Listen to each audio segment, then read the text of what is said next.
Right, Alan, it's part 3 of what I'm going to call Lord of the Worms, the trilogy. It's like a trilogy, this, isn't it? Jesus Well, it is. Christ. We've done dendras, we've done red worms, What and can now we we're go on doing to next? lobworms. Lobworms.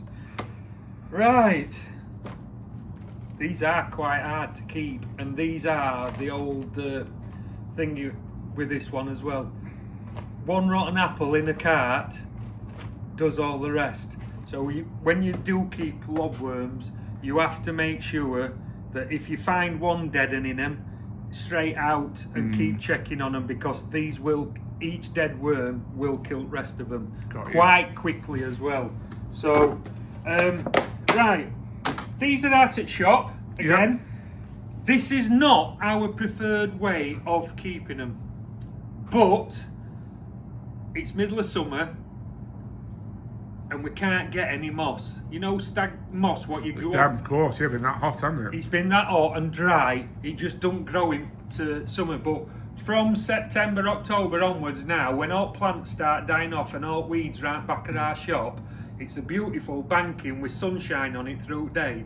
And you can't believe how much it's like walking on a carpet with moss.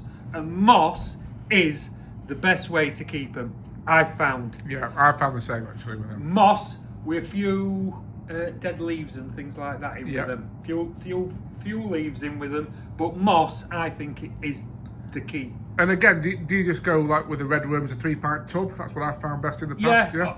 But a nice worm tub's good for them. You know, one of with the vented lids, or yeah. With the mesh lids, because they can't crawl through it anyway, because they're like your fingers, aren't they? Thick as your finger and stuff like that. They don't tend to be escape artists, are they? No, the lobworms always tend to stay at bottom of the tub, no matter whether it's daylight or not. But at the moment, this is the way we keep them in the shop. So damp brown paper, or card, or whatever you want to call it, and just damp it down. So it's damp. I have got some dry stuff here just to show you. Dry packaging, basically, it is. So that's it. Just dry packaging, but just keep it damp. Yes. Keep it damp. Only a fraction, not a lot of muck in them. Yeah. I don't like to keep loads of muck in with my worms, with lobworms. I don't know why, but it's like when we keep them in moss, I don't have any muck in them. No. So basically, if they were in moss now, it would be just basically them. Yeah. Like that. And then that tub would be full to the brim with moss.